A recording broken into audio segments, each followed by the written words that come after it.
വിശുദ്ധ മാർക്കുസിന്റെ സുവിശേഷത്തില് 11-ാം അധ്യായം 24-25 വാക്യങ്ങളില് കർത്താവായ യേശുനാഥൻ ഇപ്രകാരം അരുളി ചെയ്തു: നീ പ്രാർത്ഥിക്കുകയും യാചിക്കുകയും ചെയ്യുന്നതെന്തും നിനക്ക് ലഭിക്കുക തന്നെ ചെയ്യും.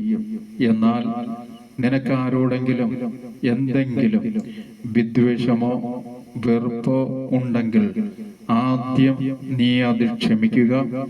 അപ്പോൾ സ്വർഗത്തിലുള്ള നിന്റെ പിതാവ് നിന്റെ തെറ്റുകൾ ക്ഷമിക്കപ്പെടും.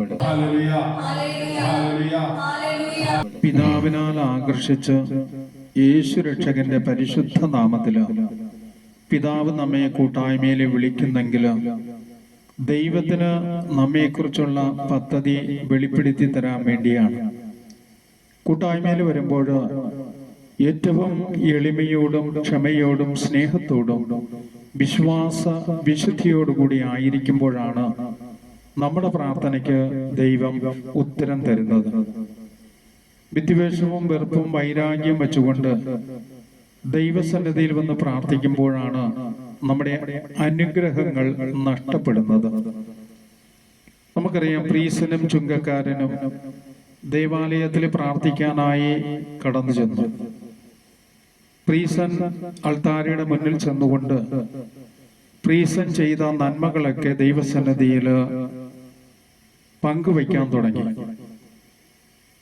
പള്ളിക്ക് വീതം കൊടുക്കുന്നതും ഉപവസിക്കുന്നതും പ്രാർത്ഥിക്കുന്നതും അങ്ങനെ ചെയ്ത എല്ലാം അറിഞ്ഞ ദൈവത്തിന്റെ മുൻപിൽ വീണ്ടും അത് സമർപ്പിക്കുകയാണ്.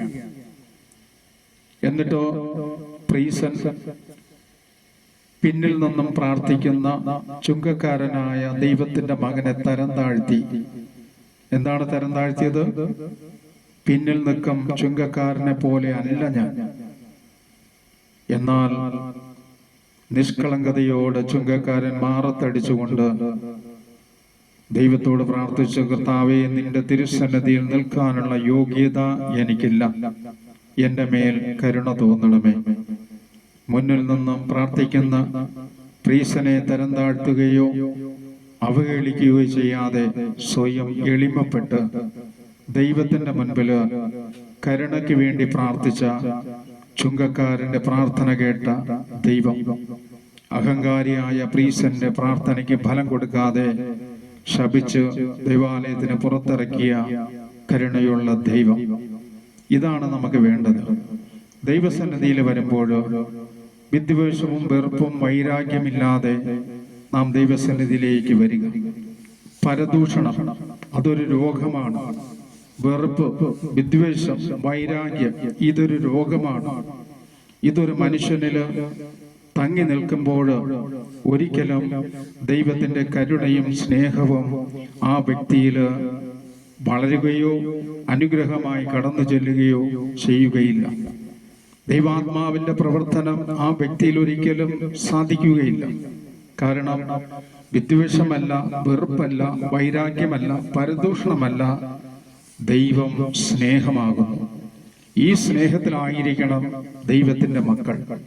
ഓരോ ജീവനും ദൈവത്തിന്റെ ദാനമാണെന്ന് മനസ്സിലാക്കി ദൈവത്തെ സ്നേഹിക്കാനും അവിടത്തെ അനുസരിക്കാനും അവിടത്തെ ഇഷ്ടങ്ങൾ നിറവേറ്റാനും വിളിക്കപ്പെട്ടവരാണ് നാം ഓരോരുത്തരും. റോമ 8:28 ഇപ്രകാരം പറയുന്നു: ദൈവത്തെ സ്നേഹിക്കുന്നവർക്ക് അവിടുത്തെ പദ്ധതി അനുസരിച്ച് വിളിക്കപ്പെട്ടവർക്ക് സകലതും നന്മയ്ക്കായി പരിണമിപ്പിക്കുന്നുവെന്ന് നമുക്കറിയാമല്ലോ.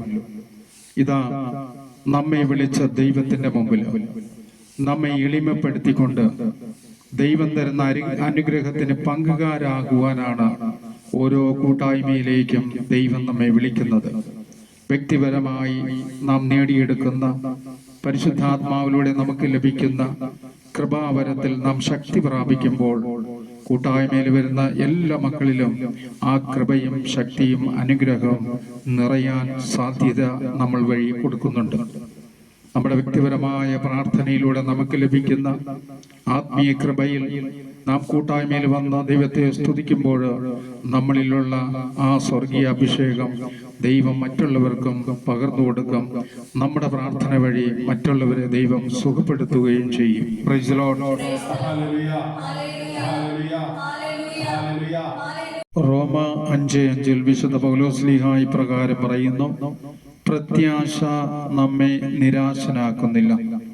നമുക്ക് നൽകപ്പെട്ട പരിശുദ്ധാത്മാവിലൂടെയാണ് ദൈവസ്നേഹം നമ്മുടെ ഹൃദയങ്ങളിലേക്ക് ചൊരിയപ്പെടുന്നത്. നമ്മുടെ വിശ്വാസ ജീവിതം ശക്തി പ്രാപിക്കണമെങ്കിൽ ദൈവത്തിന്റെ ദാനവും രക്ഷകന്റെ വാഗ്ദാനവുമായ പരിശുദ്ധാത്മാവാൽ നിറയുക, ദൈവത്തിന്റെ പരിശുദ്ധ സ്നേഹം ആത്മാവിലൂടെ അനുഭവിച്ചറിഞ്ഞുകൊണ്ട് നാം ദൈവമക്കളായി നമുക്ക് ജീവിക്കാൻ സാധിക്കും. Praise the Lord.